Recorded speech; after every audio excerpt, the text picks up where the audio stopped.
서울 강남의 한 대형 장례식장.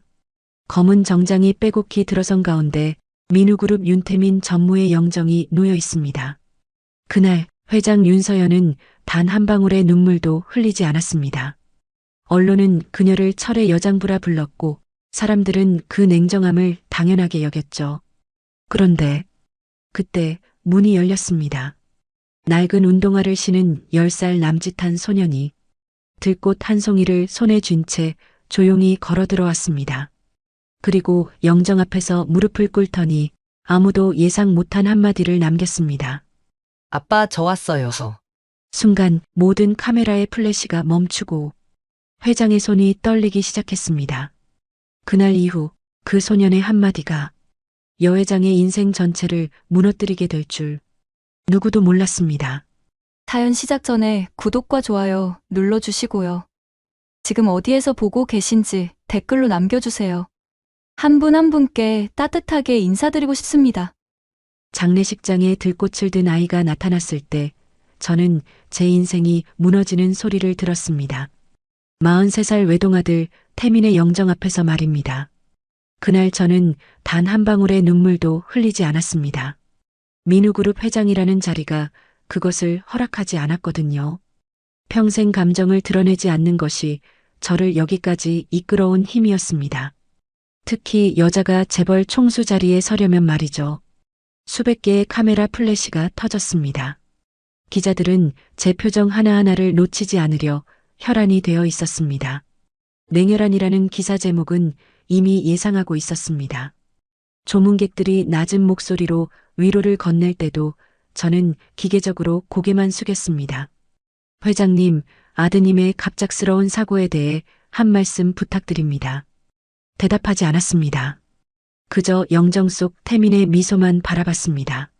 아버지를 닮지 않아 다행이라고 생각했던 그 온화한 미소였습니다. 바로 그때였습니다. 장례식장 입구 쪽에서 웅성거리는 소리가 들렸습니다.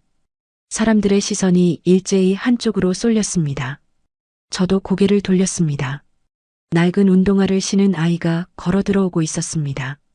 10살쯤 되어 보이는 남자아이였습니다. 누추한 옷차림이었지만 주눅든 모습은 아니었습니다. 오히려 당당하게 마치 이곳을 여러 번 와본 듯한 걸음걸이였습니다. 누구 자녀인가요? 보호자는 어디 있죠? 주변에서 수군거렸습니다. 장례식장 직원이 다가가려 했지만 아이는 그 손길을 피해 곧장 영정 쪽으로 걸어왔습니다. 이상했습니다. 저는 그 아이를 막아야겠다는 생각이 들지 않았습니다. 아니, 움직일 수가 없었습니다. 아이는 영정 바로 앞까지 왔습니다. 주머니에서 작은 노란 들꽃을 꺼내 조심스럽게 영정 앞에 놓았습니다. 수백만 원짜리 조화 사이에 놓인 시든 들꽃 한 송이. 묘하게도 그것이 제일 눈에 들어왔습니다. 그리고 아이가 영정을 올려다보며 말했습니다. 아빠, 저 왔어요. 장례식장이 얼어붙었습니다.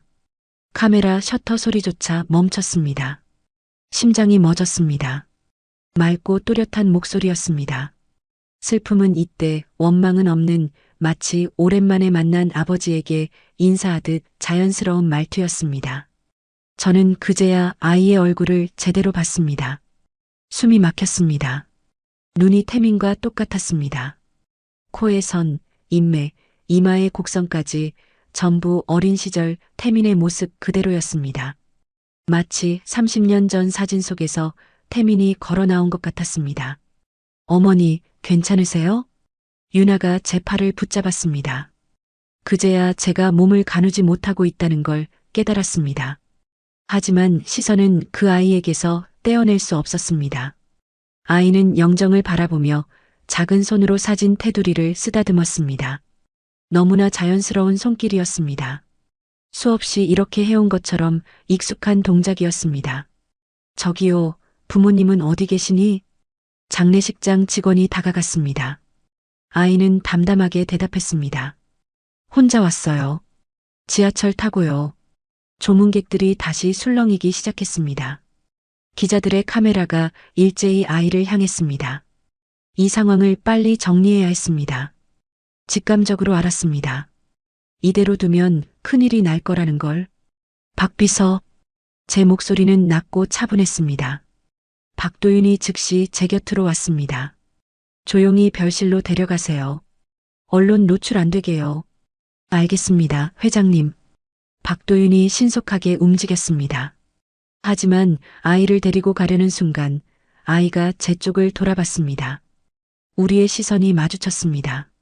아이의 눈에는 두려움이 없었습니다. 오히려 저를 알아보는 듯한 눈빛이었습니다. 할머니. 작게 중얼거리는 소리가 들렸습니다. 전율이 온몸을 휩쓸었습니다. 할머니라고 불렀습니다. 이 나이까지 살면서 누구에게도 들어본 적 없는 호칭이었습니다. 태민에게 자식이 없었으니까요. 아니, 없다고 생각했으니까요. 박도윤이 아이의 손을 잡고 별실로 향했습니다. 저는 그 뒷모습을 바라봤습니다. 걸음걸이마저 태민을 닮았더군요. 조심스럽지만 당당한 발걸음이었습니다. 장례식장이 다시 조용해졌습니다. 하지만 제 머릿속은 혼란스러웠습니다. 저 아이는 누구일까요? 왜 태민을 아빠라고 불렀을까요? 왜 저를 할머니라고 불렀을까요? 손이 떨리기 시작했습니다. 평생 흔들린 적 없던 제 손이 말입니다. 주먹을 꽉 쥐었지만 떨림은 멈추지 않았습니다. 회장님, 별실로 모시겠습니다. 비서가 조심스럽게 말했습니다. 저는 고개를 끄덕였습니다. 하지만 발이 떨어지지 않았습니다. 영정 앞에 놓인 들꽃이 자꾸만 눈에 들어왔습니다. 별실로 향하는 복도를 걸으면서 생각했습니다. 태민의 10살 생일날을 말입니다. 그날 태민이 정원에서 꺾어온 노란 들꽃을 제게 건넸던 기억이 났습니다. 엄마, 이쁘죠? 하고 웃던 그 얼굴이 떠올랐습니다. 그때 저는 그런 걸 꺾어오면 어떡하니라고 말했었죠. 태민은 금방 시무룩해졌습니다. 별실 문을 열었습니다. 아이가 의자에 앉아 있었습니다. 작은 다리를 가지런히 모으고 두 손을 무릎 위에 올려놓은 모습이 예의 바른 아이처럼 보였습니다. 저를 보자 아이가 일어섰습니다. 안녕하세요. 공손하게 인사했습니다. 저는 아무 말도 할 수 없었습니다. 가까이서 보니 더 확실했습니다. 태민의 어린 시절 사진과 똑같았습니다. 눈썹의 각도, 귀의 모양, 심지어 서 있는 자세까지 전부 똑같았습니다. 이름이 뭐니? 겨우 입을 열었습니다. 제 목소리가 떨리고 있었습니다. 이런 목소리를 낸 적이 없었습니다. 강유진이요. 아이가 대답했습니다. 강유진. 낯선 성이었습니다. 태민의 아내 유나는 한씨였는데 말입니다. 몇 살이니? 10살이요. 엄마 이름은? 아이가 잠시 망설이더니 조심스럽게 대답했습니다. 한유라요. 한유라. 그 이름을 듣는 순간 머릿속에서 무언가 스쳐 지나갔습니다. 어디서 들어본 이름 같았습니다. 하지만 정확히 기억나지 않았습니다. 아빠를, 우리 태민이를 어떻게 알았니? 제 목소리가 더 떨렸습니다. 아이는 순수한 눈으로 저를 바라봤습니다. 아빠가 한 달에 한 번씩 왔어요. 저랑 엄마 만나러요. 그런데 올해부터 안 오셨어요. 한 달에 한 번. 태민이 이 아이를 정기적으로 만나고 있었다는 뜻이었습니다. 머리가 복잡해졌습니다. 아빠가 정말 너한테 아빠라고 했니? 네. 저한테 유진아, 아빠야 하고 항상 그렇게 불렀어요. 그리고 할머니 이야기도 많이 해주셨어요. 할머니 이야기? 네. 할머니는 세상에서 제일 강한 분이래요. 언젠가 꼭 만나게 해주신다고 했어요. 가슴이 조였습니다. 태민이 이 아이에게 저에 대해 이야기했다는 것이 믿기지 않았습니다. 그리고 만나게 해주고 싶어 했다는 것도요. 유진아, 오늘은 어떻게 혼자 왔니? 아빠 돌아가셨다고 뉴스에서 봤어요. 엄마는 몸이 안 좋으셔서 제가 혼자 올 수 있다고 했어요. 아빠가 알려준 대로 지하철 타고 왔어요. 아이의 대답이 너무 침착했습니다. 10살 아이가 이렇게 의젓할 수 있다는 게 놀라웠습니다. 박도윤이 조용히 제 옆에 섰습니다. 회장님, 어떻게 하시겠습니까? 저는 한참을 아이를 바라봤습니다. 태민의 눈빛이 저를 보고 있었습니다. 아들이 남긴 마지막 흔적 같았습니다. 박비서, 이 아이를 안전하게 집까지 데려다 주세요. 그리고 잠시 망설였습니다. 조용히 신원을 파악해 주세요. 아무도 모르게요. 알겠습니다, 회장님. 유진이가 제 손을 잡았습니다. 따뜻한 손이었습니다. 할머니, 저 다시 와도 돼요? 그 질문에 대답할 수 없었습니다. 고개를 끄덕이는 것이 고작이었습니다. 아이는 미소를 지으며 박도윤을 따라 나갔습니다. 혼자 남았습니다. 의자에 주저앉았습니다. 태민의 어린 시절 사진과 완벽하게 겹치는 그 얼굴이 자꾸 떠올랐습니다. 이건 우연이 아니었습니다. 절대 우연일 수 없었습니다. 휴대폰을 꺼내 태민의 10살 사진을 찾아봤습니다. 화면 속 태민과 방금 본 유진이가 똑같았습니다. 손이 다시 떨렸습니다. 태민아, 이게 무슨 일이니? 중얼거렸습니다. 대답은 없었습니다. 태민은 이미 이 세상에 없었으니까요. 답을 알려주지 못하고 떠나버렸습니다. 그날 밤 장례식이 끝나고 집으로 돌아왔지만 잠을 이룰 수 없었습니다. 새벽까지 태민의 사진첩만 들여다봤습니다. 10살 때 찍은 사진을 보고 또 봤습니다. 강유진이라는 아이와 너무나 닮아 있었습니다. 창밖을 봤습니다. 동이 트고 있었습니다. 새로운 날이 시작되고 있었지만 제 안에서는 어떤 진실이 깨어나고 있었습니다. 알고 싶지 않았지만 알아야만 하는 진실이었습니다. 새벽 5시 저는 박도윤에게 전화를 걸었습니다. 3번의 신호음 만에 받았습니다. 회장님, 무슨 일이십니까? 박비서, 1시간 후 회사에서 봅시다. 중요한 일입니다. 알겠습니다. 전화를 끊고 서둘러 옷을 갈아입었습니다. 거울을 보니 밤새 잠을 못 자서 눈밑이 거무스름했습니다. 하지만 신경 쓸 겨를이 없었습니다. 회사에 도착했을 때 박도윤이 이미 회장실 앞에서 기다리고 있었습니다.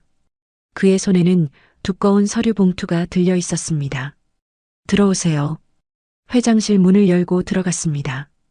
박도윤이 따라 들어와 서류를 책상 위에 올려놓았습니다. 어젯밤 긴급으로 조사했습니다. 고생했어요. 보고해주세요. 박도윤이 태블릿을 켰습니다. 화면에 장례식장 CCTV 영상이 나타났습니다. 먼저 영상을 보시죠. 시간은 오후 2시 37분. 강유진이 혼자 걸어 들어오는 모습이 보였습니다. 작은 몸집에 큰 가방을 메고 있었습니다. 주머니에서 들꽃을 꺼내 영정 앞에 놓는 장면이 선명하게 담겨 있었습니다. 더 이전 시간도 확보했습니다. 화면이 바뀌었습니다. 지하철역 CCTV였습니다. 시간은 오후 1시 18분. 유진이가 혼자 개찰구를 통과하는 장면이었습니다. 능숙하게 교통카드를 찍고 들어가는 모습이 보였습니다. 출발지가 어디입니까? 구로 디지털단 지역입니다. 그곳에서 3호선을 타고 교대역에서 2호선으로 환승했습니다. 그리고 여의도역에서 하차했습니다. 제 가슴이 저려왔습니다. 10살 아이가 혼자 이렇게 복잡한 경로를 찾아왔다는 게 놀라웠습니다. 구로. 그곳은 서울에서도 낙후된 지역으로 알고 있었습니다. 태민이 그런 곳과 연결되어 있었다니 믿기지 않았습니다. 주소는 파악했습니까? 네, 서울시 구로구 오류동입니다. 반지하 주택으로 확인됩니다. 박도윤이 다음 화면을 띄웠습니다. 낡은 빌라 건물의 사진이었습니다.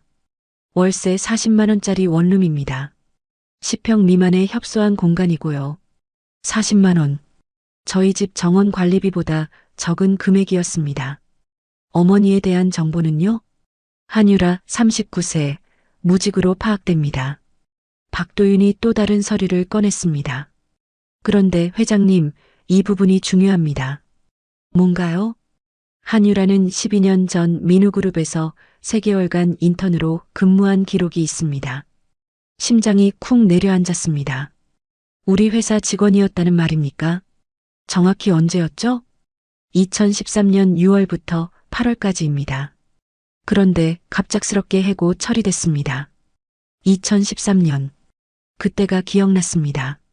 태민이 인턴 직원과 부적절한 관계라는 소문이 돌았을 때였습니다. 저는 즉시 그 직원을 해고했었습니다. 문제를 빠르게 정리하는 것이 최선이라고 판단했었죠.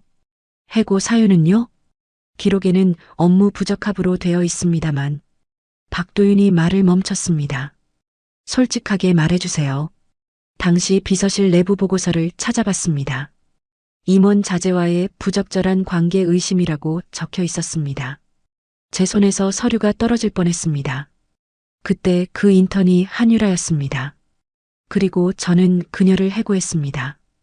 회장님께서 직접 지시하신 해고였습니다. 알고 있어요. 목소리가 나오지 않았습니다. 제가 직접 그 여자를 회사에서 쫓아냈던 겁니다. 그녀가 임신했는지도 모르고 말입니다. 더 조사할 게 있습니까? 강유진, 그 아이에 대해서도요. 박도윤이 고개를 끄덕이고 다음 자료를 꺼냈습니다. 강유진, 2015년 3월 18일생, 현재 초등학교 4학년입니다. 2015년, 한유라가 해고된 지 1년 반 후였습니다. 임신 기간을 계산하면 딱 맞아떨어졌습니다. 학교 성적은 우수한 편이고 지각이나 결석 기록이 거의 없습니다. 담임 선생님 평가에 따르면 조용하고 모범적인 학생이라고 합니다. 착한 아이였습니다. 어제 본 모습 그대로였습니다. 의젓하고 예의 바른 아이였습니다. 한유라의 현재 상황은요? 정확한 정보는 더 조사가 필요합니다만 건강이 좋지 않은 것으로 보입니다. 최근 6개월간 병원 진료 기록이 자주 보입니다. 어떤 병입니까? 그건 개인정보라 함부로 열람할 수 없었습니다. 박도윤이 조심스럽게 다음 말을 꺼냈습니다. 회장님, 제 개인적인 의견을 말씀드려도 될까요? 말해보세요. 이 아이가 정말 아드님의, 그러니까 회장님의 손자일 가능성이 높아 보입니다. 저도 그렇게 생각합니다. 창밖을 바라봤습니다. 해가 떠오르고 있었습니다. 새로운 진실이 드러나고 있었습니다. 박 비서, 아드님의 개인 금고를 열어봐야겠어요. 금고 말씀이십니까? 네, 태민이 무언가 남겨놨을 것 같습니다. 서류 보관실에 있죠? 그렇습니다만 비밀번호를 알고 있어요. 태민이 생일이에요. 박도윤이 놀란 표정을 지었습니다. 아마 제가 그런 것까지 기억하고 있으리라고는 생각하지 못했을 겁니다. 지금 가시겠습니까? 네, 지금 당장요. 서류 보관실로 향했습니다. 복도를 걸으면서 불안감이 밀려왔습니다. 금고 안에 무엇이 있을지 두려웠습니다. 하지만 알아야 했습니다. 진실을 마주해야 했습니다. 보관실 문을 열고 들어갔습니다. 한쪽 벽면에 개인 금고들이 줄지어 있었습니다. 태민의 금고는 가장 위쪽에 있었습니다. 사다리를 가져와 올라갔습니다. 손이 떨렸습니다. 비밀번호를 눌렀습니다. 815. 태민의 생일. 삐소리와 함께 금고가 열렸습니다. 안을 들여다봤습니다. 서류 봉투 몇 개와 작은 수첩이 보였습니다. 사다리에서 내려와 금고 안의 물건들을 꺼냈습니다. 책상 위에 하나씩 펼쳐놓았습니다. 첫 번째 봉투를 열었습니다. 부동산 서류였습니다. 평범한 내용이었습니다. 두 번째 봉투, 은행 통장 사본이 나왔습니다. 제가 모르는 계좌였습니다. 거래 내역을 살펴봤습니다. 매달 50만 원씩 출금된 기록이 있었습니다. 12년 전부터 2개월 전까지 계속되었습니다. 이게 뭐죠? 박도윤에게 통장을 건넸습니다. 그가 내용을 확인하더니 얼굴이 굳었습니다. 수취인이 한유라로 되어 있습니다. 숨이 막혔습니다. 태민이 12년 동안 한유라에게 돈을 보내고 있었다는 뜻이었습니다. 매달 50만 원씩 총 7,200만 원이었습니다. 세 번째 봉투를 열었습니다. 사진들이 쏟아져 나왔습니다. 한유라의 사진이었습니다. 임신한 모습, 아기를 안은 모습, 그리고 아이가 자라는 과정을 담은 사진들이었습니다. 사진 하나하나가 가슴을 찔렀습니다. 태민이 이 모든 순간을 함께했다는 증거였습니다. 공식적으로는 유나와 결혼해서 살았지만 몰래 이 아이를 지켜보고 있었던 겁니다. 가장 오래된 사진은 12년 전이었습니다. 한유라가 배가 불러온 모습이었습니다. 옆에 태민이 서 있었습니다. 두 사람이 함께 웃고 있었습니다. 태민의 표정이 행복해 보였습니다. 집에서는 결코 보지 못했던 표정이었습니다. 다음은 갓 태어난 아기 사진이었습니다. 뒷면에 강유진, 2015년 3월 18일 출생이라고 적혀 있었습니다. 그 다음은 돌잔치, 유치원 입학, 초등학교 입학 사진이었습니다. 태민은 이 아이의 성장 과정을 빠짐없이 기록하고 있었습니다. 회장님, 이것도 보십시오. 박도윤이 수첩을 건넸습니다. 태민의 필체였습니다. 일기장 같았습니다.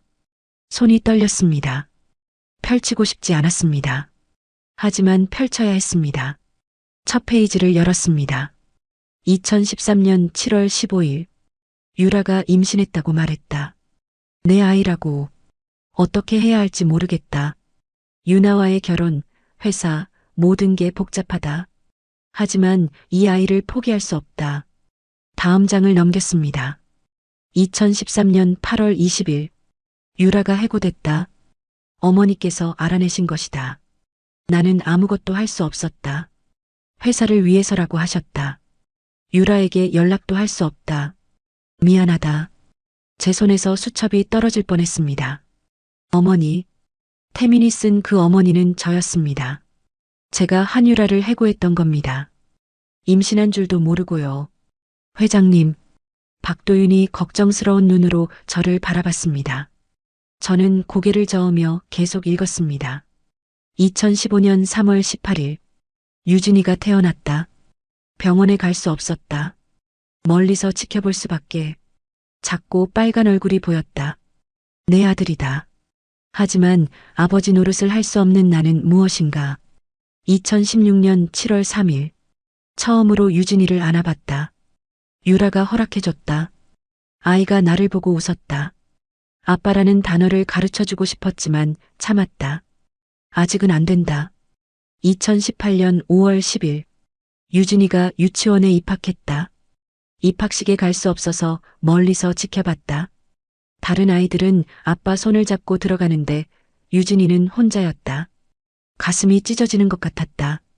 페이지를 넘길 때마다 눈물이 나려고 했습니다. 하지만 참았습니다. 끝까지 읽어야 했습니다. 2023년 11월 3일. 유진이가 물었다. 아빠, 저는 언제 할머니를 만날 수 있어요? 나는 대답할 수 없었다. 언제가 될지 나도 모르니까. 하지만 약속했다. 곧 만나게 해줄게. 할머니는 세상에서 제일 강한 분이야. 가슴이 무너졌습니다. 태민이 유진이에게 저에 대해 이야기했던 겁니다. 언젠가 만나게 해주고 싶어 했던 것이었습니다. 마지막 페이지에 도달했습니다. 2025년 1월 3일. 결심했다. 더 이상 숨길 수 없다. 유진이는 이제 10살이다. 이 아이에게 떳떳한 아버지가 되고 싶다. 다음 주 어머니를 찾아뵙기로 했다. 모든 것을 말씀드릴 것이다. 유나와의 이혼도 준비 중이다. 유진이에게 윤 씨 성을 물려주고 싶다. 그게 마지막이었습니다. 그 다음 주에 태민은 교통사고로 사망했습니다. 박비서. 태민이 사고 난 날이 정확히 언제였죠? 1월 8일 오후 9시 32분입니다. 1월 8일. 태민이 저를 만나러 오기로 한 날이었습니다. 하지만 저는 해외 거래처와의 중요한 미팅 때문에 약속을 취소했었습니다. 태민은 실망했을 겁니다. 그날 저녁에 사고가 났군요. 네, 강남대로에서 트럭과 충돌했습니다. 즉사였습니다. 제 잘못이었습니다. 아들의 마지막 부탁을 거절했던 것이 말입니다. 의자에 앉았습니다. 다리에 힘이 빠졌습니다. 태민이 저에게 말하려 했던 모든 것이 이 수첩 안에 있었습니다. 강유진의 존재, 한유라와의 관계, 그리고 아버지가 되고 싶다는 간절한 바람까지요. 회장님, 괜찮으십니까? 괜찮지 않습니다. 하지만 계속해야겠죠. 수첩을 가슴에 안았습니다. 태민의 마지막 고백이었습니다. 박비서, DNA 검사를 준비해 주세요. 네. 강유진과 태민의 DNA를 비교하는 겁니다. 공식적인 절차가 필요해요. 하지만 이미 충분한 증거가 법적으로 확실해야 합니다. 조용히 그리고 신속하게 진행해 주세요. 알겠습니다. 태민 전무님의 혈액 샘플은 병원에 보관되어 있습니다. 강유진 군의 샘플은 제가 방법을 찾겠습니다. 박도윤이 고개를 끄덕이고 나갔습니다. 저는 혼자 남아 서류들을 다시 봤습니다. 사진 한 장 한 장이 태민의 비밀스러운 삶을 보여주고 있었습니다. 태민은 12년 동안 두 개의 삶을 살았습니다. 하나는 민우그룹 전무이자 유나의 남편으로서의 삶. 다른 하나는 유진이의 아버지로서의 삶. 그리고 후자가 태민에게는 더 소중했던 것 같았습니다. 창밖을 봤습니다. 서울 시내가 한눈에 보였습니다. 제가 평생 지켜온 이 제국이 갑자기 공허하게 느껴졌습니다. 태민은 이 모든 것보다 유진이를 선택하려 했던 것이었습니다. 휴대폰을 꺼냈습니다. 연락처에서 한 이름을 찾았습니다. 유나, 태민의 아내, 공식적인 며느리였습니다. 전화를 걸까 말까 망설였습니다. 그녀에게 이 사실을 알려야 할까요? 아직은 아니었습니다. DNA 검사 결과가 나온 후에 결정해야겠습니다. 수첩을 다시 펼쳤습니다. 태민의 글씨를 손으로 쓰다듬었습니다. 아들의 고민과 아픔이 느껴졌습니다. 태민아, 미안하구나. 엄마가 너무 늦었구나. 혼잣말이 새어나왔습니다. 하지만 이제라도 바로 잡아야 했습니다. 태민이 이루지 못한 꿈을 제가 대신 이뤄줘야 했습니다. 3일이 지났습니다. DNA 검사 결과를 기다리는 동안 저는 더 많은 것들을 조사했습니다. 태민의 비밀 계좌, 한유라에게 보낸 송금 내역, 그리고 유진이의 학교 생활까지 모든 것을 파악했습니다. 오늘은 특별히 더 조사해야 할 곳이 있었습니다. 태민의 개인 사무실이었습니다. 사고 이후 아무도 들어가지 않았던 공간이었습니다. 박 비서, 태민이 사무실 문을 열어주세요. 지금 말씀이십니까? 네, 더 늦기 전에 확인해야 할 게 있을 것 같습니다. 박도윤이 열쇠를 꺼내 문을 열었습니다. 2개월 동안 닫혀있던 사무실은 먼지가 쌓여 있었습니다. 태민의 흔적이 그대로 남아 있었습니다. 책상 위에는 서류들이 정리되어 있었습니다. 의자에는 태민이 즐겨 입던 재킷이 걸려 있었습니다. 모든 것이 주인을 기다리는 듯 그대로였습니다. 어디부터 보시겠습니까? 책상 서랍부터요. 첫 번째 서랍을 열었습니다. 업무 서류들이 가득했습니다.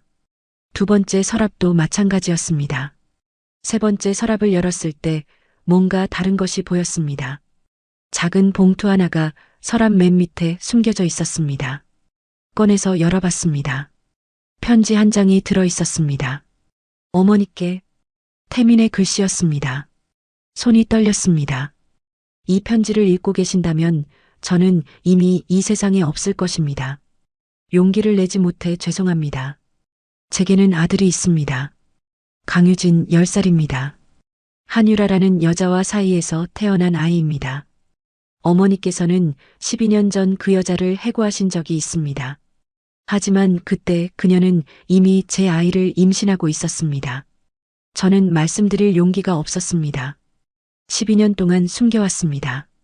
유나와의 결혼 때문에, 회사 때문에, 그리고 무엇보다 어머니를 실망시킬까봐 두려워서였습니다. 하지만 이제는 더 이상 숨길 수 없습니다. 유진이는 제 아들입니다. 제 피를 이은 아이입니다. 부디 이 아이를 받아주십시오. 제가 하지 못한 것들을 어머니께서 해주셨으면 합니다. 유진이에게 윤씨 성을 물려주십시오. 당당하게 할아버지의 손자로 살아갈 수 있게 해주십시오. 미래를 위해 이 아이를 부탁드립니다. 항상 죄송하고 감사했습니다. 사랑합니다, 어머니. 태민 올림. 편지를 읽는 동안 눈물이 멈추지 않았습니다. 평생 울지 않고 살아온 제가 며칠 사이에 이렇게 많이 울고 있었습니다. 태민아. 아들의 이름을 불렀습니다. 대답은 없었습니다. 태민은 이미 떠났으니까요. 제게 진실을 말하지 못하고 떠나버렸습니다. 회장님, 이것도 보십시오. 박도윤이 책장 뒤에서 서류 하나를 꺼냈습니다. 유언장이었습니다. 공증까지 받은 정식 유언장이었습니다. 유언장. 나 윤태민은 정신이 온전한 상태에서 다음과 같이 유언합니다. 내 개인 재산의 30%를 한유라와 강유진에게 상속합니다. 나머지 70%는 어머니 윤서현 회장께 상속합니다. 강유진을 윤씨 족보에 올려주시기를 간곡히 부탁드립니다. 한유라와 강유진이 경제적 어려움 없이 살아갈 수 있도록 지원해 주십시오. 이상과 같이 유언합니다. 2024년 12월 27일 유언자 윤태민인 태민은 모든 것을 준비하고 있었습니다. 유언장까지 작성해 놓고 저를 만나려 했던 겁니다. 하지만 그 기회를 얻지 못했습니다. 공증인 확인도 되어 있습니다. 법적 효력이 있는 유언장입니다. 박도윤의 말에 고개를 끄덕였습니다. 윤아는 이 사실을 알고 있었을까요?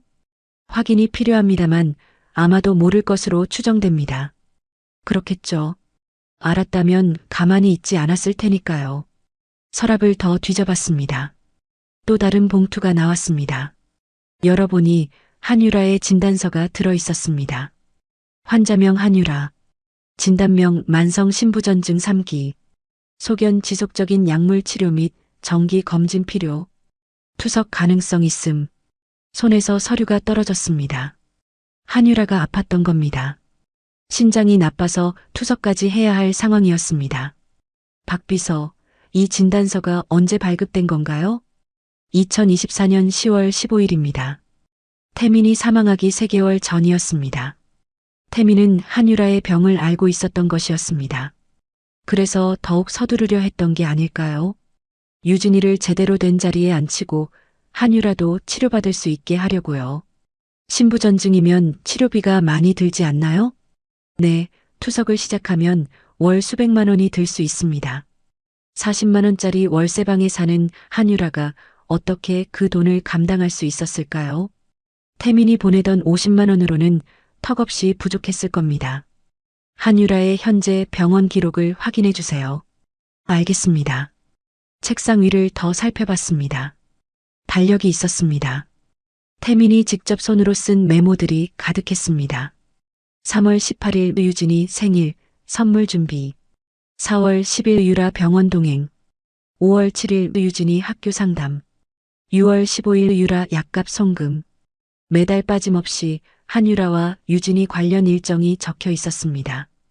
태민은 두 가정을 오가며 살았던 것이었습니다. 마지막 페이지를 넘겼습니다.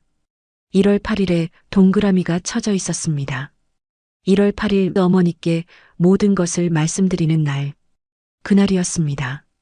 태민이 저에게 모든 진실을 고백하려 했던 날이었습니다.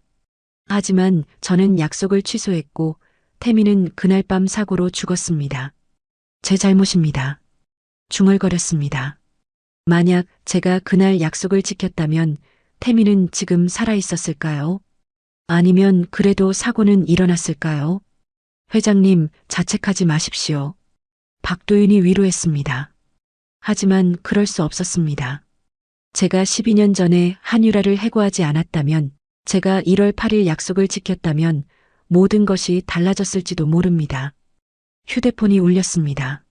모르는 번호였습니다. 받았습니다. 여보세요? 회장님, 고아원 원장 김영숙입니다. 고아원? 네, 서울 구로에 있는 푸른 하늘 고아원입니다. 혹시 강유진이라는 아이를 아십니까? 심장이 빠르게 뛰었습니다. 알고 있습니다. 무슨 일이시죠? 유진이가 저희 고아원 출신입니다. 윤태민 전무님께서 12년 동안 저희 고아원을 후원하셨거든요. 그런데 최근에 후원이 끊겨서 연락드렸습니다. 고아원 출신이라고요? 네, 정확히는 한유라 씨가 고아원 출신이고 유진이는 그분의 아들입니다. 윤 전무님께서 유라 씨가 임신했을 때부터 개인적으로 도와주셨습니다. 모든 퍼즐이 맞춰졌습니다. 한유라는 고아였습니다. 의지할 곳이 없었던 그녀를 태민이 12년 동안 지원해온 것이었습니다. 원장님, 제가 앞으로 후원을 이어가겠습니다. 태민이가 하던 일을 계속하고 싶습니다. 정말이십니까? 감사합니다, 회장님. 전화를 끊었습니다. 박도윤이 놀란 표정으로 저를 바라봤습니다. 회장님, 그럼 한유라 씨는 고아였습니다. 의지할 가족도 없었던 거예요. 그런 그녀를 태민이 12년 동안 돌봐왔던 겁니다. 가슴이 무너졌습니다. 한유라는 혼자였습니다. 임신했을 때도, 아이를 키울 때도, 병이 생겼을 때도 모두 혼자였습니다. 태민만이 유일한 의지처였을 것입니다. 박비서, 한유라의 병원비를 확인해 주세요. 그리고 밀린 치료비가 있다면 제가 내겠습니다. 회장님, 태민이가 하려던 일입니다. 제가 대신 해야죠. 책상 서랍을 모두 비웠습니다. 마지막 서랍 맨 밑에 작은 상자가 있었습니다. 열어보니 반지가 들어 있었습니다. 여성용 반지였습니다. 상자 뚜껑에 메모가 붙어 있었습니다. 유라에게 줄 선물. 용기를 내면 전달할 것. 태민은 한유라에게 반지를 주려고 했던 것이었습니다. 청혼이었을까요? 아니면 그냥 감사의 표시였을까요? 이제는 알 수 없었습니다. 반지를 손에 쥐었습니다. 작고 소박한 디자인이었습니다. 태민의 마음이 담겨 있었습니다.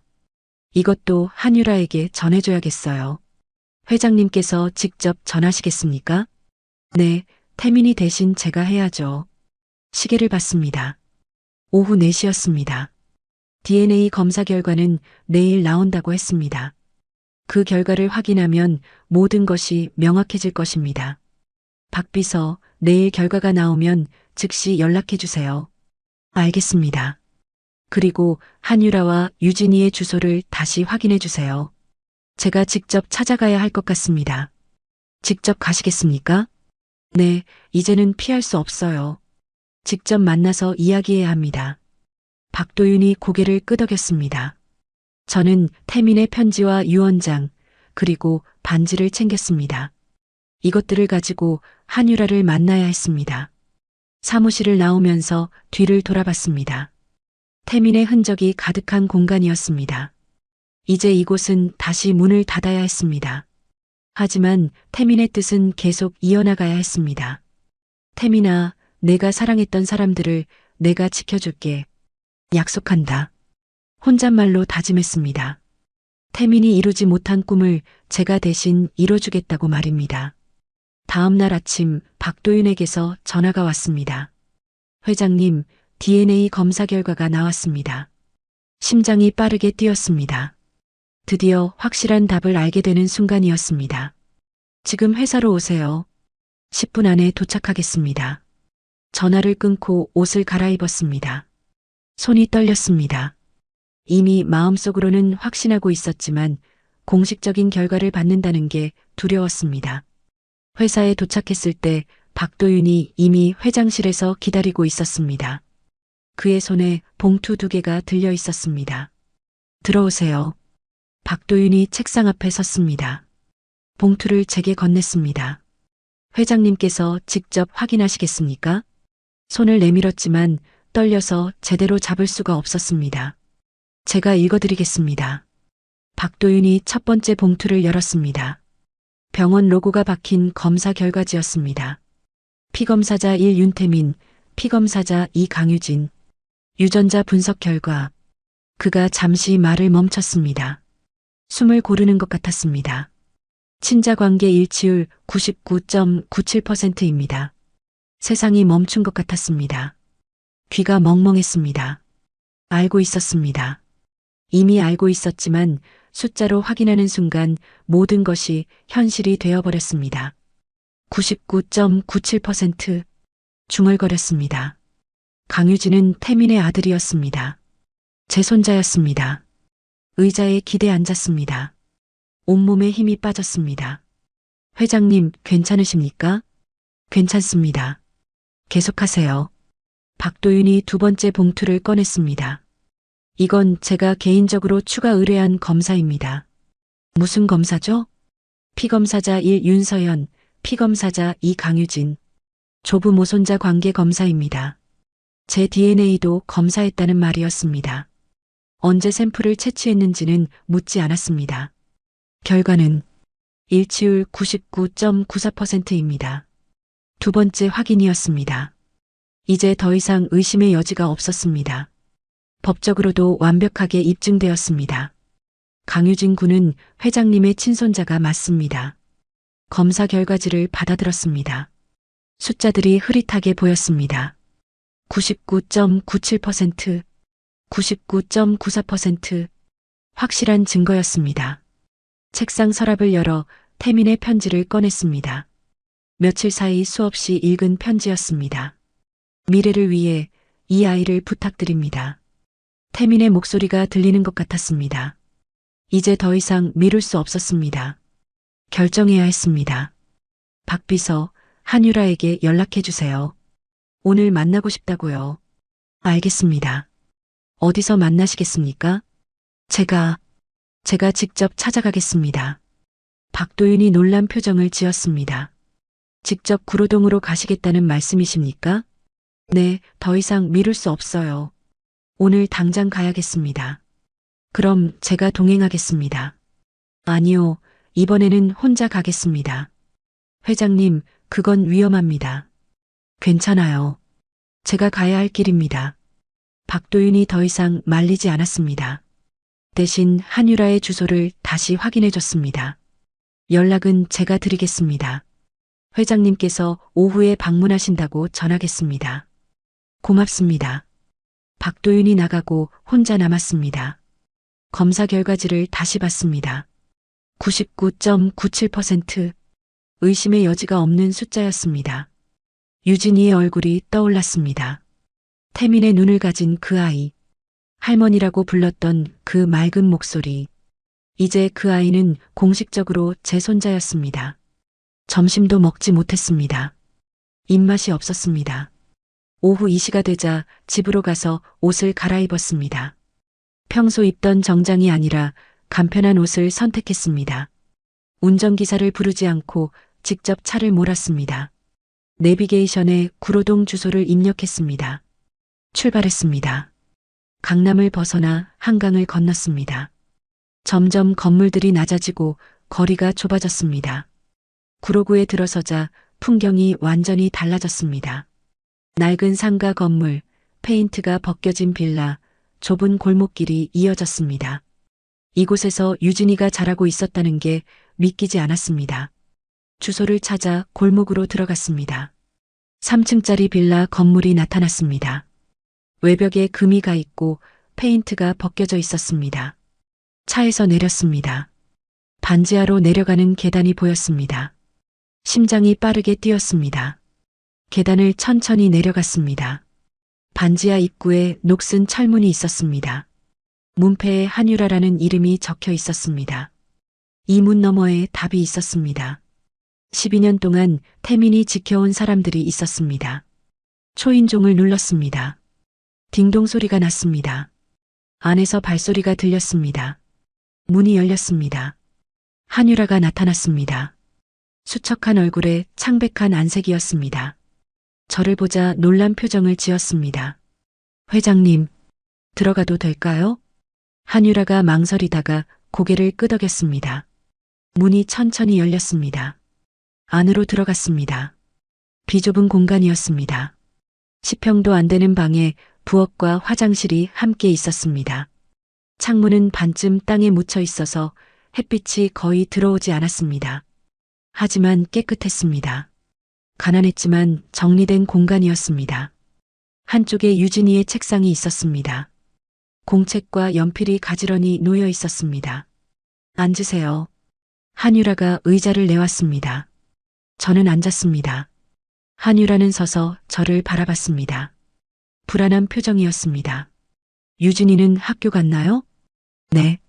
오후 4시에 돌아올 겁니다. 그럼 그 전에 이야기를 끝내야겠네요. 가방에서 서류들을 꺼냈습니다. DNA 검사 결과지, 태민의 편지, 유언장, 그리고 반지 상자까지 모두 책상 위에 놓았습니다. 이게 뭡니까? DNA 검사 결과입니다. 한유라의 손이 떨렸습니다. 서류를 집어들었습니다. 읽는 동안 그녀의 얼굴이 창백해졌습니다. 99.97% 유진이는 태민의 친아들입니다. 제 손자고요. 한유라가 의자에 주저앉았습니다. 손으로 얼굴을 가렸습니다. 알고 계셨죠?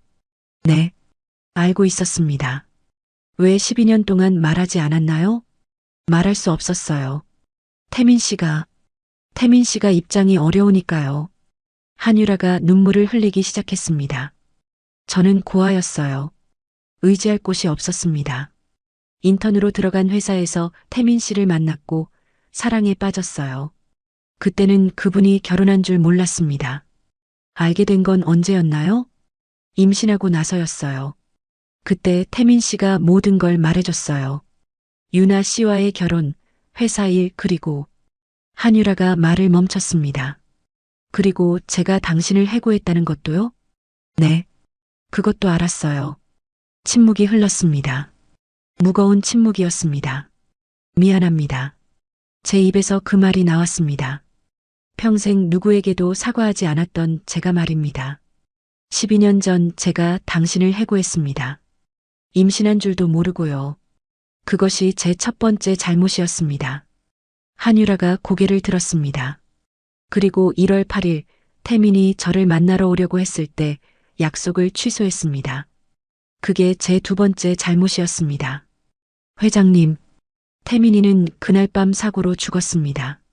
제게 진실을 말하지 못하고요. 목이 메었습니다. 만약 제가 그날 약속을 지켰다면 태민이는 지금 살아 있었을지도 모릅니다. 아니에요. 한유라가 고개를 저었습니다. 그건 회장님 잘못이 아니에요. 사고는 누구도 예측할 수 없었어요. 하지만 제가 12년 전에 당신을 해고하지 않았다면 이 모든 일이 달라졌을 겁니다. 한유라가 울음을 터뜨렸습니다. 저도 눈물을 참을 수 없었습니다. 미안합니다. 정말 미안합니다. 두 여자가 좁은 방에서 함께 울었습니다. 하나는 사랑하는 사람을 잃은 여자, 다른 하나는 아들을 잃은 어머니였습니다. 한참을 울고 나서야 정신을 차렸습니다. 태민의 편지를 한유라에게 건넸습니다. 이걸 읽어보세요. 한유라가 편지를 읽는 동안 저는 창밖을 바라봤습니다. 좁은 창으로 하늘 한 조각이 보였습니다. 태민 씨가, 한유라가 떨리는 목소리로 말했습니다. 저를 이렇게 생각하고 계셨다니. 태민이는 당신을 사랑했어요.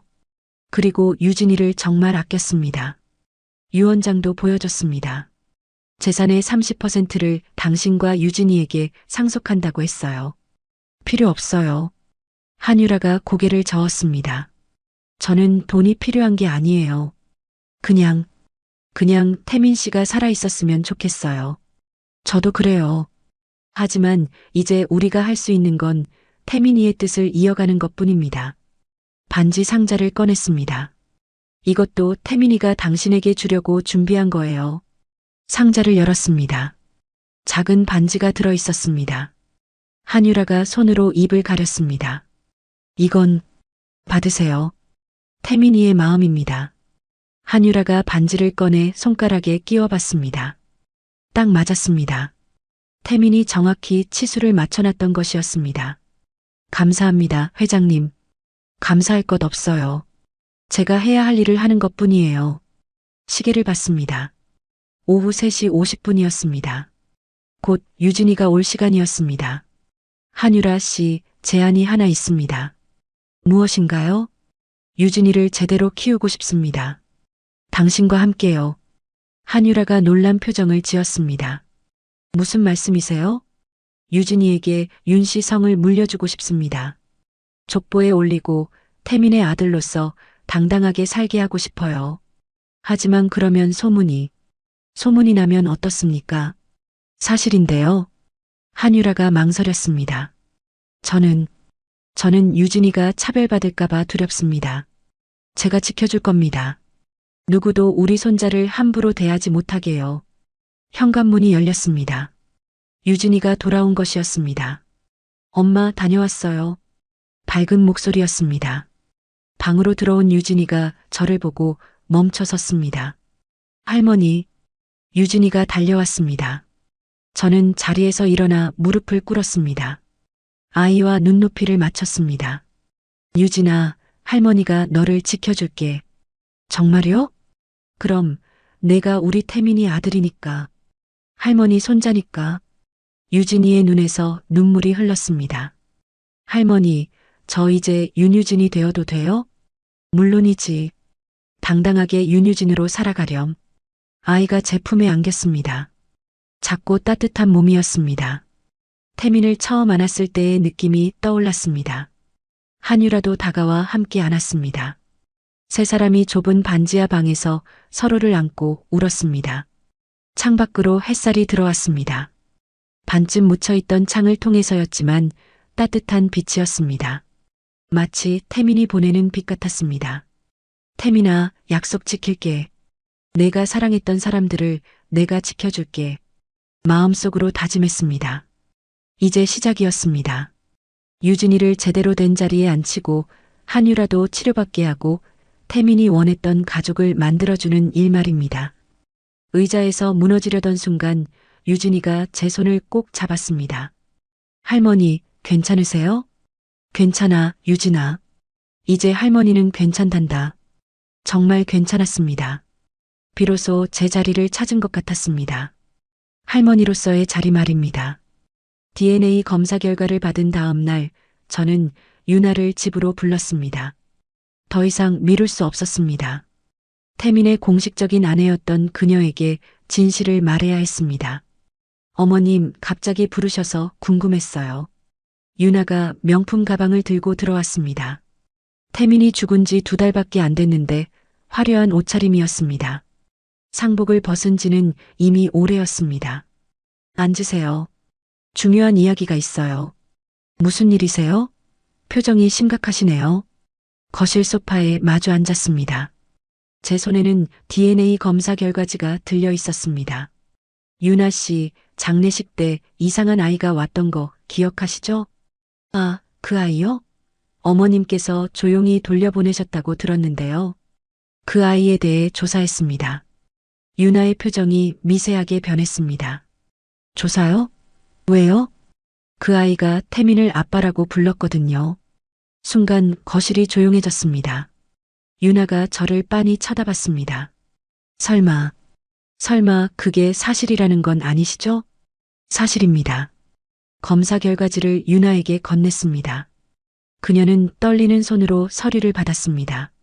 읽는 동안 그녀의 얼굴이 새하얗게 변했습니다. 친자관계 99.97%. 이게 무슨... 서류가 그녀 손에서 떨어졌습니다. 강유진 10살. 태민의 친아들입니다. 말도 안 돼요. 유나가 소리쳤습니다. 태민이 바람을 폈다는 거예요? 저 몰래요? 12년 전부터였습니다. 12년? 유나가 벌떡 일어났습니다. 12년 동안 저를 속였다는 거예요? 우리 결혼 생활이 15년인데. 그렇습니다. 태민이는 한유라라는 여자와 관계가 있었고 그 사이에서 유진이가 태어났습니다. 유나가 비틀거렸습니다. 소파에 다시 주저앉았습니다. 한유라. 그게 누구예요? 12년 전 우리 회사 인턴이었습니다.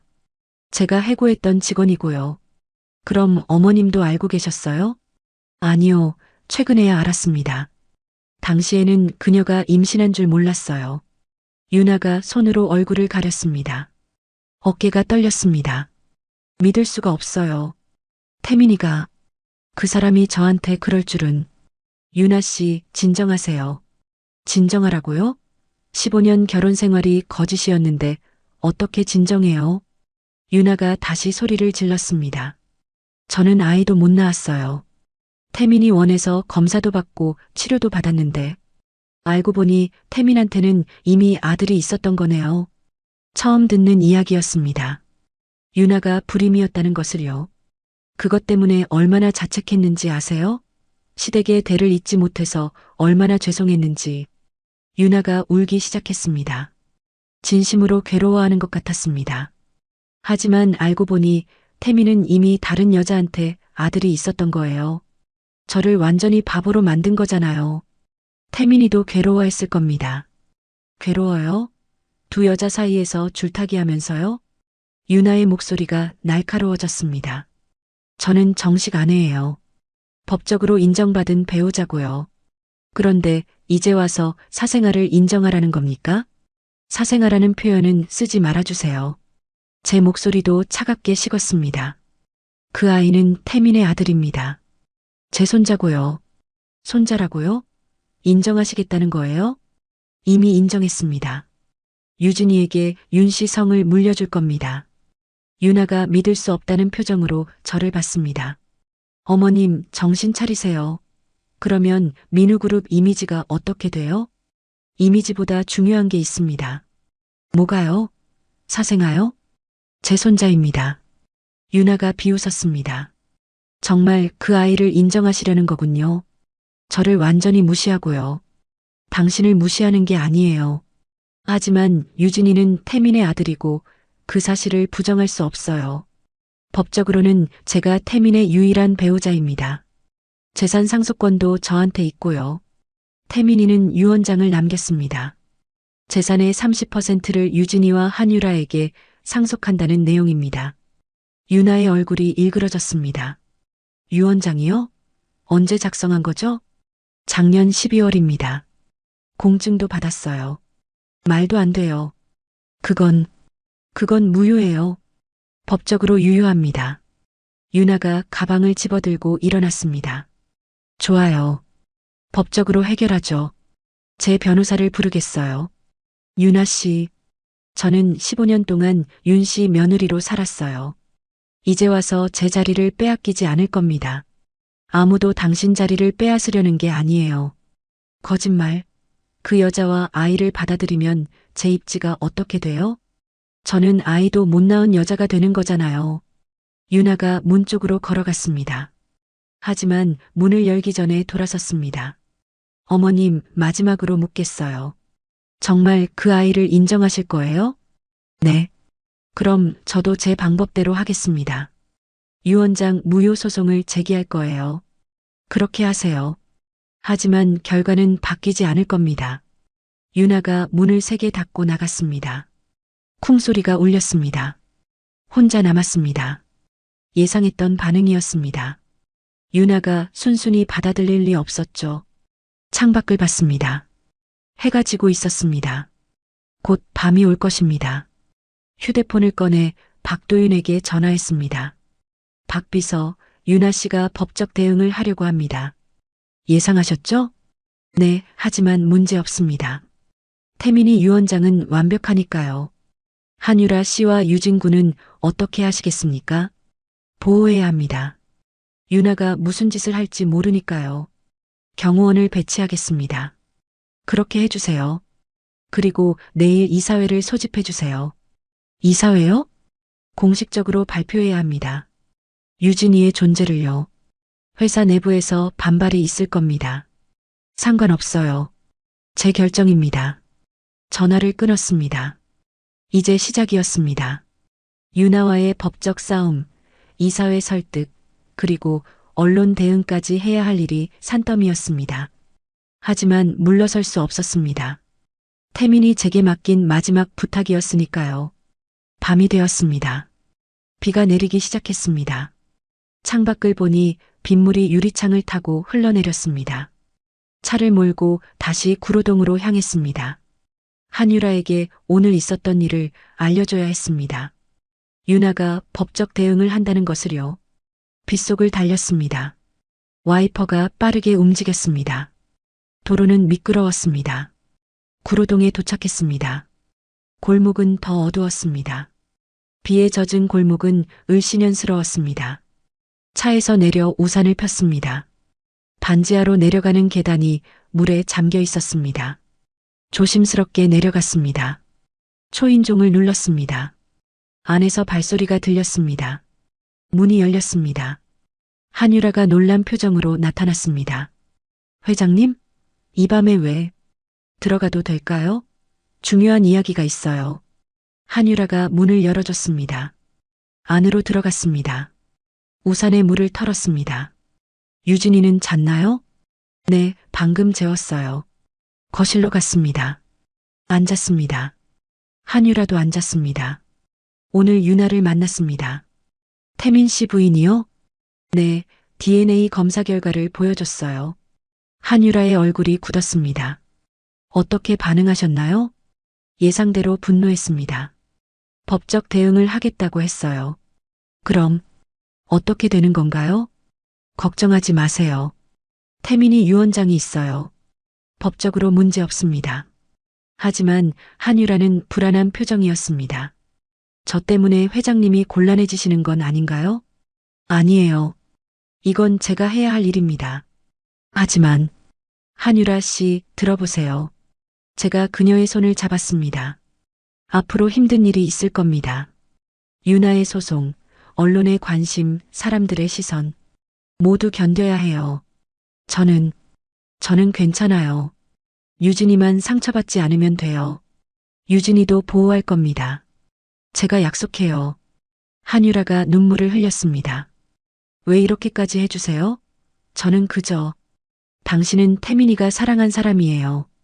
그리고 제 손자를 낳아준 사람이고요. 감사합니다.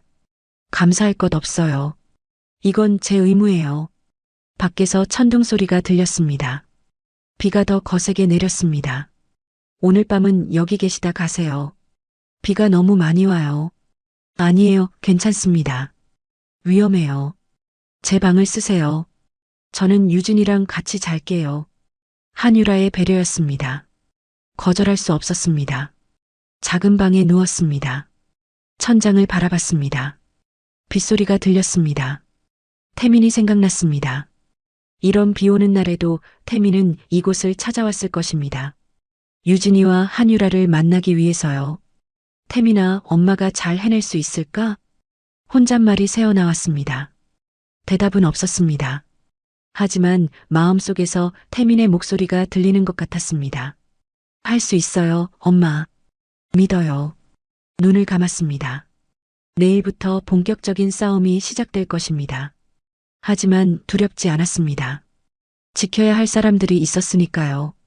아침에 일어나니 비는 그쳤지만 하늘은 여전히 흐렸습니다. 한유라가 아침 식사를 준비하고 있었습니다. 잘 주무셨어요? 네, 고마워요. 간단한 식사를 했습니다. 유진이도 일어나 함께 밥을 먹었습니다. 할머니, 어젯밤부터 여기 계셨어요? 그래, 비가 많이 와서 말이야. 우와, 신기하다. 할머니랑 같이 아침 먹는 거. 유진이가 환하게 웃었습니다.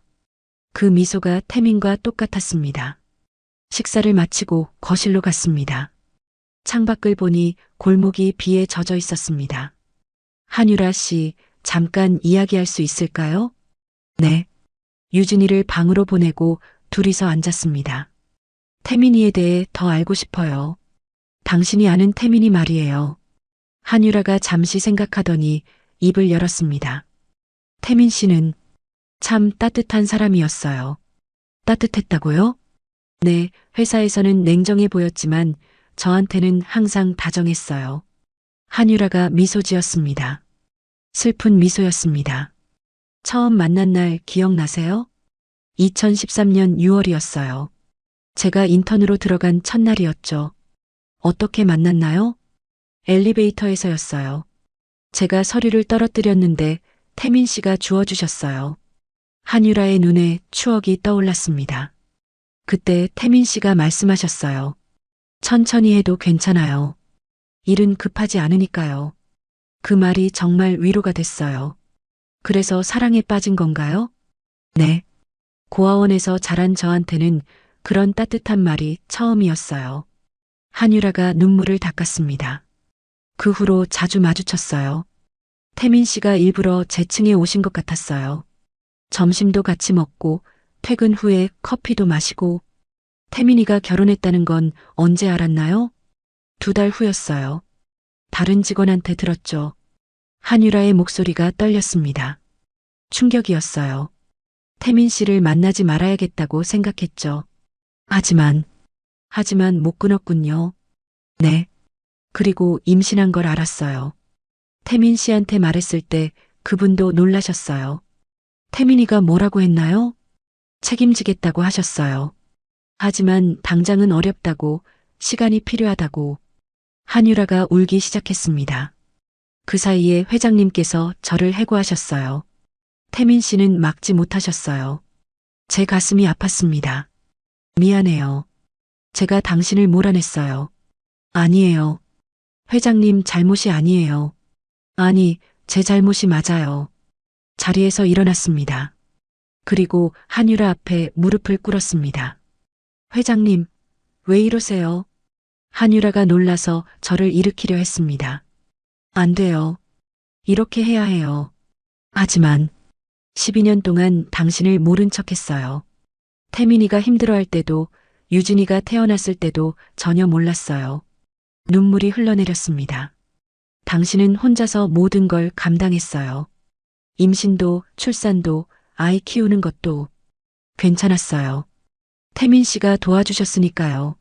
아니에요. 괜찮지 않았어요. 당신은 병까지 얻었잖아요. 한유라가 놀랐습니다. 어떻게 아세요? 태민이 서류에서 봤어요. 신부전증이죠? 한유라가 고개를 끄덕였습니다. 작년부터 나빠졌어요. 스트레스 때문인 것 같아요. 치료받고 있나요? 약만 먹고 있어요. 투석은 비용이 너무 많이 들어서 제 마음이 무너졌습니다. 왜 진작 말하지 않았어요? 누구한테 말해요? 태민 씨도 돌아가셨는데 저한테 말했어야죠. 회장님께 폐를 끼칠 수 없었어요. 폐가 아니에요. 당신은 제 며느리나 다름없어요. 한유라가 울음을 터뜨렸습니다. 저도 함께 울었습니다. 할머니, 뒤에서 유진이 목소리가 들렸습니다.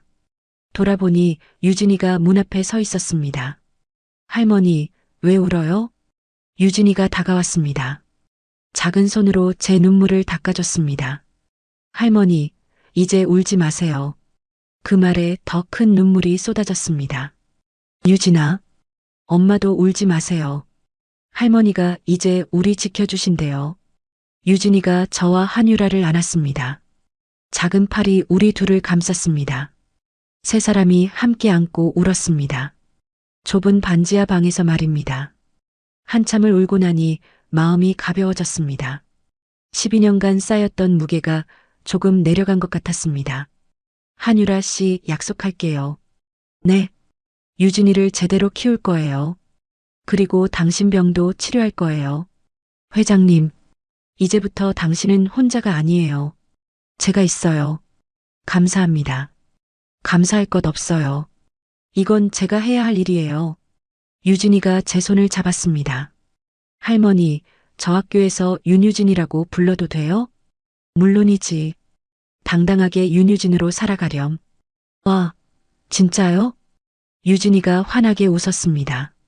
그 미소를 보니 모든 게 괜찮아질 것 같았습니다. 유진아, 할머니가 약속할게. 네. 너를 누구보다 사랑할 거야. 내 아빠가 못해준 것들을 다 해줄게. 할머니. 유진이가 다시 제 품에 안겼습니다. 따뜻했습니다. 창밖을 봤습니다. 구름 사이로 햇살이 비치고 있었습니다. 비가 그치고 날이 개는 것 같았습니다. 태민아, 보고 있니? 엄마가 잘하고 있지? 마음속으로 말했습니다.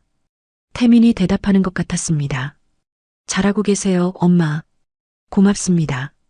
미소가 지어졌습니다. 이제 앞으로 나아갈 시간이었습니다.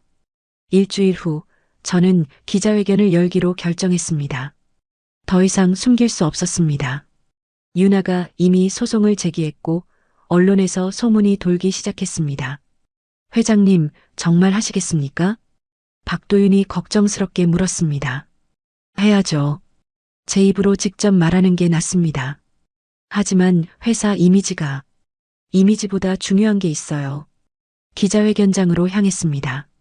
복도를 걸으면서 긴장되었습니다. 하지만 물러설 수 없었습니다. 문을 열고 들어갔습니다. 수십 명의 기자들이 카메라를 들이대고 있었습니다. 플래시가 터졌습니다. 단상에 올라갔습니다. 마이크 앞에 섰습니다. 심호흡을 했습니다. 안녕하십니까? 민우그룹 윤서연 회장입니다. 제 목소리가 울려 퍼졌습니다. 오늘 여러분을 모신 것은 중요한 발표를 하기 위해서입니다. 기자들이 일제히 펜을 들었습니다.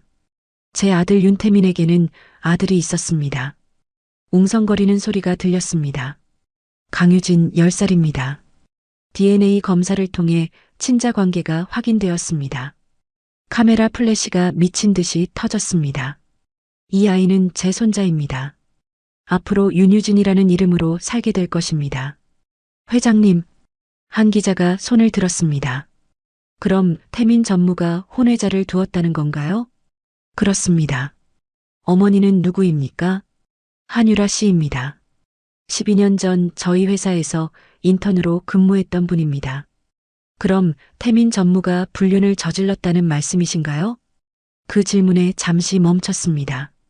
제 아들은 잘못을 했습니다. 하지만 책임을 지려 했습니다. 어떤 책임 말입니까? 유언장을 남겼습니다.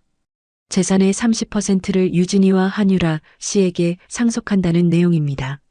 한유나 여사는 알고 계셨습니까? 최근에 알게 되셨습니다. 소송을 제기하셨다는데 사실입니까? 네, 유언장 무효 소송을 제기하셨습니다. 기자들이 더 흥분했습니다. 질문이 쏟아졌습니다. 회장님은 어느 편을 드실 겁니까? 그 질문에 명확하게 대답했습니다. 저는 제 손자 편입니다. 그럼 며느리보다 사생아를 선택하신 건가요? 사생아라는 표현을 쓰지 말아주세요. 제 목소리가 단호해졌습니다. 그 아이는 제 손자입니다. 태민의 아들이고 윤 씨 가문의 일원입니다. 하지만 법적으로도 문제 없습니다. DNA 검사 결과가 있고 유언장도 유효합니다. 회사 이사진은 어떻게 반응하셨습니까? 반대가 있었습니다. 하지만 이건 제 결정입니다. 민우그룹 이미지가 타격을 입을 텐데요. 감수하겠습니다. 왜 그렇게까지 하시는 겁니까? 그 질문에 잠시 침묵했습니다. 그리고 천천히 입을 열었습니다. 제가 12년 동안 모르고 살았습니다. 제 손자가 존재한다는 것을요. 목소리가 떨렸습니다. 그 아이는 반지하에서 자랐습니다. 월세 40만 원짜리 방에서요. 제가 수십억짜리 집에서 사는 동안 말입니다.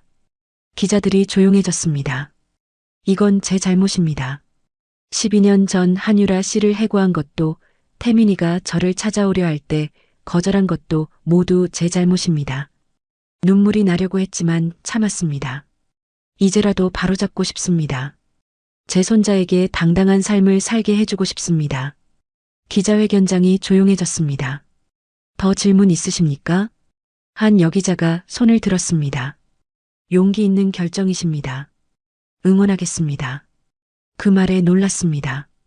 비난만 받을 줄 알았는데 응원의 말을 들을 줄은 몰랐습니다. 감사합니다. 마지막으로 유진 군에게 하고 싶은 말씀이 있으신가요? 유진이를 떠올렸습니다. 그 맑은 눈빛을요. 유진아, 할머니가 너를 지켜줄게. 이제 당당하게 살아가렴. 내가 우리 집안의 자랑이란다. 기자회견이 끝났습니다. 단상에서 내려오는데 다리가 후들거렸습니다. 하지만 해냈습니다. 박도윤이 다가왔습니다. 잘하셨습니다, 회장님. 고마워요. 회장실로 돌아왔습니다. 책상에 앉자마자 전화가 울리기 시작했습니다. 이 사진들이었습니다. 모두 화가 난 목소리였습니다. 하지만 개의치 않았습니다. 제 결정이었으니까요. 창밖을 봤습니다. 서울 시내가 한눈에 보였습니다. 저 어딘가에 유진이가 있었습니다. 휴대폰으로 한유라에게 전화했습니다. 여보세요? 저예요. 기자회견 봤어요? 네, 봤어요. 감사합니다. 한유라의 목소리가 떨렸습니다. 유진이는 어때요? 좋아해요. 할머니가 자랑스럽대요. 미소가 지어졌습니다. 다음 주에 법원에 정식으로 개명 신청할 거예요. 강유진에서 윤유진으로요. 정말요? 그래요. 이제 당당하게 윤 씨 성을 쓸 수 있어요. 회장님, 정말 감사합니다. 감사할 것 없어요. 당연한 일이에요. 전화를 끊고 책상 서랍을 열었습니다. 태민의 편지가 들어 있었습니다. 미래를 위해 이 아이를 부탁드립니다. 태민아, 약속 지켰어. 유진이를 지켜줄게. 편지를 가슴에 안았습니다. 태민이 미소 짓고 있는 것 같았습니다. 저녁 뉴스를 봤습니다. 제 기자회견이 메인 뉴스였습니다. 반응은 엇갈렸습니다. 비난하는 사람도 있었고 응원하는 사람도 있었습니다. 하지만 중요한 건 제가 진실을 말했다는 것이었습니다. 더 이상 숨기지 않았다는 것이었습니다. 집으로 돌아왔습니다. 혼자 있는 게 외롭게 느껴졌습니다. 태민이 있었다면 좋았을 텐데 하는 생각이 들었습니다. 하지만 태민은 없었습니다. 대신 유진이가 있었습니다. 제 손자가 있었습니다. 내일부터 새로운 시작이었습니다. 유진이와 한유라를 제대로 된 자리에 앉히는 일 말입니다. 창밖을 봤습니다. 별이 빛나고 있었습니다. 그중 하나가 유난히 밝았습니다. 태민아, 잘 지켜볼게. 내 아들을요. 하늘을 향해 약속했습니다. 그리고 미소 지었습니다. 3개월이 지났습니다. 봄이 왔습니다. 유나와의 소송은 제가 승소했습니다. 유 원장은 유효했고 유진이는 정식으로 윤유진이 되었습니다. 오늘은 특별한 날이었습니다.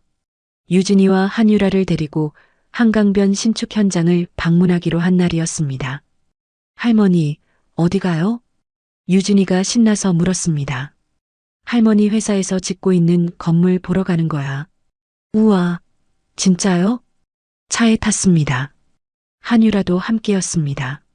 그녀는 투석 치료를 시작했고 건강이 많이 좋아졌습니다. 한강변에 도착했습니다. 거대한 건설 현장이 펼쳐져 있었습니다. 와, 유진이가 감탄했습니다. 저거 다 할머니 회사가 짓는 거예요? 그래, 우리 민우그룹이 짓고 있단다.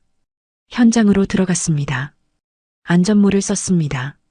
유진이에게도 작은 안전모를 씌워줬습니다. 할머니, 이거 멋있어요. 유진이가 좋아했습니다. 현장을 둘러봤습니다. 일꾼들이 열심히 일하고 있었습니다. 철골 구조가 하늘로 솟아 있었습니다. 할머니, 건설이 뭐예요? 유진이가 물었습니다. 건설?